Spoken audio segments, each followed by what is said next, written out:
Thank you for joining us. I'm proud to present Mr. Gabe Zichermann. Gabe is an entrepreneur, author, public speaker, mentor, and teacher.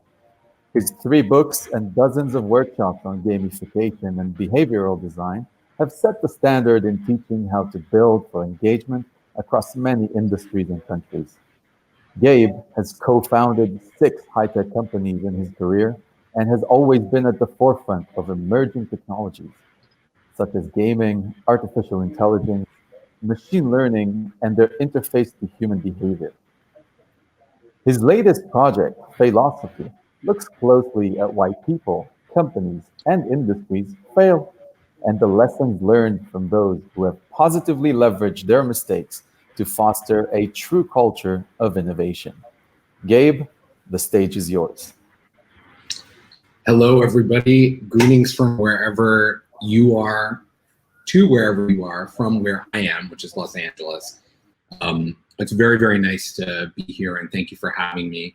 You know, it's funny when you listen to your own bio, I tend to sound like a very successful person.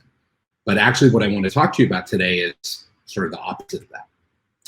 And June 4th of 2018, 2 years ago, this was basically the worst day of my life. Now, the reason, and you might think, oh, hasn't Corona been worse than that? But no, actually, this was the worst day. And the reason is that on that day, Apple launched this product called Screen Time. And Google had launched their own version of this shortly before. You probably are familiar with it. It's a tool to help you manage your digital usage, you know, what you're doing with your phones and your devices. And that's a noble and important cause, except it competed directly with my startup, which I had been working on for 3 years. It's called Onward. We released all this money, and we're trying to solve this problem. And of course, when Apple enters your market, your business is basically over. And what was challenging about this particular experience, for me immediately thereafter, was I was incredibly embarrassed. I was just, so ashamed, so embarrassed. I had gone on 60 Minutes and been interviewed by Anderson Cooper. I'd raised $3.5 million from people that I knew for a long time. I recruited friends from all over the world to come do it, and I was just living incredibly low, really depressed, suicidal, like just not in a really good headspace. And it was something that I felt and believed very passionately about. And then suddenly I had this sort of realization: this is weird that I'm so affected by this failure, because as you heard, I've launched 6 or 7 high-tech startups in my career, depending on how you want to count it. And of those startups, 2 have been successes. The jury's still out on 1 of them, and the rest of them have been colossal failures. They've been huge implosions. I've lost plenty of money. I've made plenty of money. I've lost plenty of money. And so it's kind of weird, because I think, like, okay, 30 years since my first startup until now. And I don't seem to have made any progress in how I deal with failure over that time. Anything I do for 30 years, I'm going to get better at. Literally anything. I'm a better baker today than I was when I was 16. But somehow I'm no better at failure. And that prompted me to sort of ask this semi-rhetorical question, which is that we hear a great deal about how failure is the best teacher. We hear that failure is important, and it's important to fail fast and fail up. And we hear all this advice about how to make failure work for you, and there's all the work on grit and resilience in education among students. But what I realized was nobody had ever actually taught me how to fail well. I was supposed to sort of absorb this, I guess, from the universe, and that really did not make sense to me at all in retrospect. So I started looking to understand this phenomenon. Why is it that we say failure is so important, but we don't seem to invest any energy in actually teaching people how to fail well? And, look, I am the child of immigrants. My parents were refugees from communism. My grandparents were all in concentration camps and survived back in Hungary and Romania. And I was a first-generation Canadian. I am actually the eldest in my whole family in our generation. And as many of you can relate, from many different cultural and social vectors in here, being an immigrant, being Jewish, being a child of Holocaust survivors, all this kind of stuff, there's a tremendous amount of pressure to be successful. There is this sort of groundswell of guilt even, that your parents are constantly telling you, like, we sacrificed everything, we gave up everything, we left everything in the middle of the night so that you could have this opportunity, don't squander it. And that's like a ton of pressure to be put under, and especially if you're a precocious child and firstborn, there's a lot going on. And my parents and my grandparents wanted me to have a quality Jewish education and enrolled me from a very early age in Associated Hebrew schools in Toronto, where I grew up. And Associated is a great school, very academically rigorous. And I remember, when I finally left Associated and went to public school, laughing at the fact that public school, they took a whole day to do what we did in half a day's curriculum, right? Because we did the government curriculum in the morning or the afternoon, and then we did the Hebrew curriculum the other side of the day. And so we were cramming everything into half a day and working super hard. And everybody in that school is under pressure. There's the cultural pressure and the teacher pressure and the parents being really intense. In the middle of all of this, what started to happen, or what happened a great deal, was that teachers really had sort of challenging reaction to failure. I remember, raising my hand as a very curious kid, raising my hand in class, and if you made too many mistakes, if you made a couple of wrong guesses in a row, the teacher would say something like, "Hey, if you don't know the answer, don't raise your hand. You're wasting the class's time. We have limited time. You're wasting the time." Now, I know most of you contemporary teachers, modern teachers, certainly when I talk about this subject to parents today, there's usually an audible gasp in the room when I say that, as many people sort of, think about how different that is from the way that kids are educated now, or our belief in it now, and some of the shame or shock or hurt that caused for them in their childhood. And I think on balance, we actually ended up probably pushing, for our children, for my children's generation, we ended up pushing the pendulum too far the other way. So if in my childhood, there was no opportunity of failure. Failure was bad. Failure was embarrassing. Failure was something to be ashamed of. You had to be successful and contribute to your community and take care of your parents and, have children and do all the things that they want you to do. So if in my generation, failure was an unconscionable embarrassment, in this generation, perhaps we've created too many opportunities where kids don't get to fail in the first place. They're structured in such a way that there can be no failure. And I think that pushes the pendulum too far the opposite direction. Of course, we do this, kind of every generation. One generation goes this way, one goes that way. I think we push that too far. And what we really need now is a way of making failure a normal part of the process and improving the way that people, and kids in particular, react to failure, really training them to fail. So training them to take risks and fail, because entrepreneurship is the future of so much of our social change. And of course, there's a bunch of other reasons other than schools that affect our attitude towards success or failure. One of them is kind of startup life. Now that's, my world. And for many of you, like in Israel in particular, you're touched by a ton of startups, probably here in the US and elsewhere as well. And we're sort of taught this narrative that startups are the place where you go to have like kind of great ideas and experiment with things, and everything's cool if you mess up. That if you lose all your investors' money, no problem, you bounce back, you fail up, you fail often, you fail fast and break things, as Mark Zuckerberg has said. But none of those things really mean anything. And what you realize over time as an entrepreneur in Silicon Valley who's had ups and downs, what people remember is the last thing that you did. So if the last thing that you did is down, you're going to suffer for that, even in high-tech Silicon Valley. So imagine what that's like, for the kids who won't end up in that industry, how challenging, that can actually be.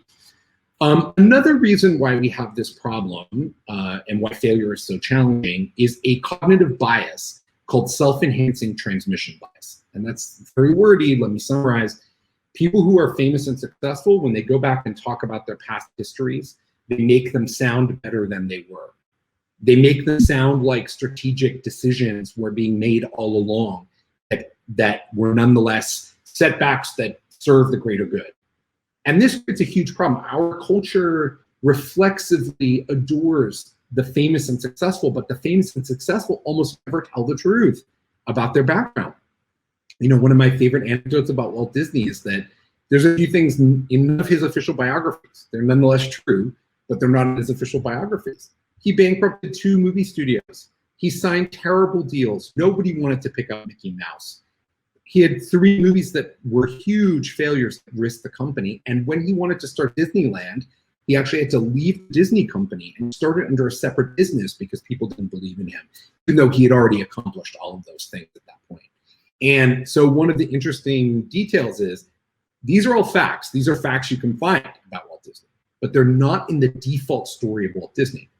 So when we teach success, when we are teaching students how to be more successful in their lives, what we need to teach them is not the success path of those people, because the success path is not true.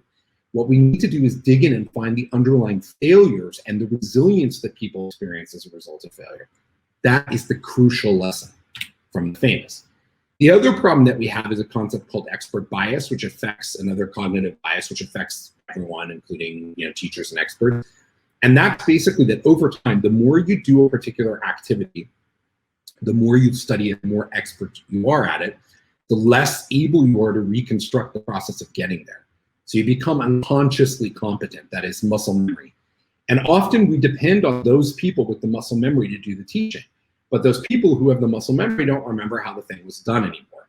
So it's incredibly important, I think, as a real tactical thing, if we want to teach kids how to, fail well and learn from success, instead of bringing in the most successful entrepreneurs that the most successful coders and the more successful painters or artists or musicians, it's important to bring in people who struggle and who are able to talk about that struggle and talk about the process of getting through that struggle, because that's ultimately what we need to teach.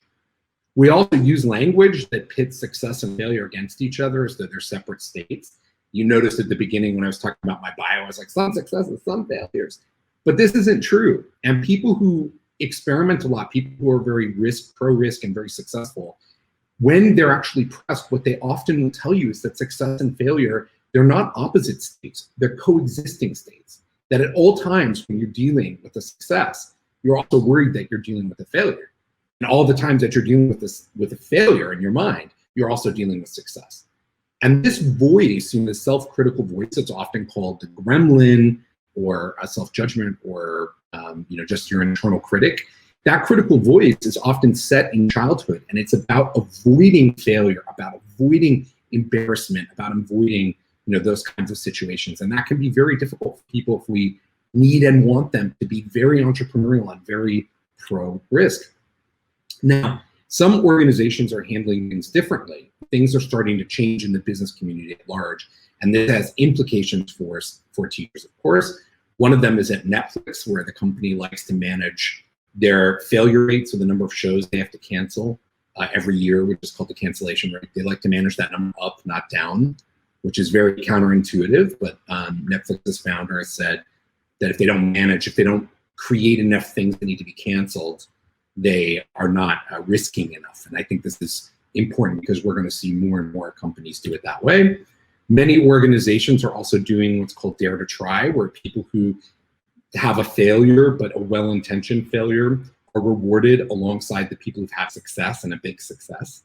And that's important to create some parity between those two because of the need to counter program against this fear of failure.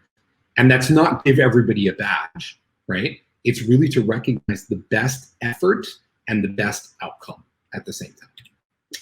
And the last piece, which is very important to teach, is a concept called portfolio theory. And I don't really have time to go into all of it right now, but let me use my version of it. I call it pugfolio theory.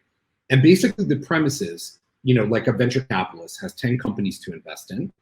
She expects that of those 10 companies, 6 will return no money, 3 will kind of move sideways, never really return anything, and 1 will be a huge success, a best in show. And that one investment returns for the whole portfolio.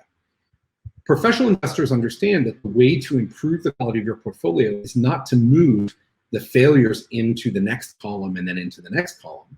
Because if you do that, if you focus on the failure, you'll reduce the risk profile of your portfolio and actually make it less successful overall, reduce your return.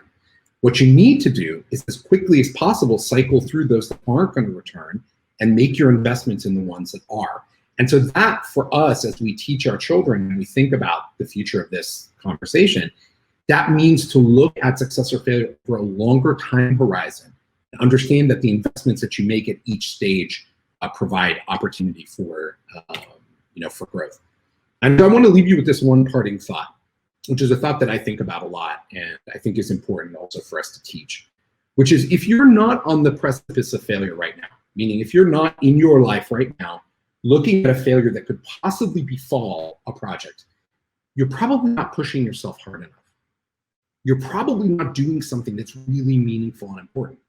Because one of the greatest lessons that I've learned about all of this is that your fear of failure, that anxiety, the butterflies in your stomach that you get when you're worried about being embarrassed or failing, that's not something to avoid. That's not a feeling to run away from. Because what that feeling is an indicator that you're doing something that's important enough to you that you care about the outcome. And so if there's one idea that I can leave you all with, and I'm very happy to talk with you, at length, my social media profile, my email's up there, reach out to me, I'd love to talk to you. That one concept, if there's no one thing that you take away from this, it's time for us to teach our kids how to embrace failure. Thank you, Gabe. That was fascinating. Thanks. We hope you all stay with us for the next session on the Art of Successful Education videos.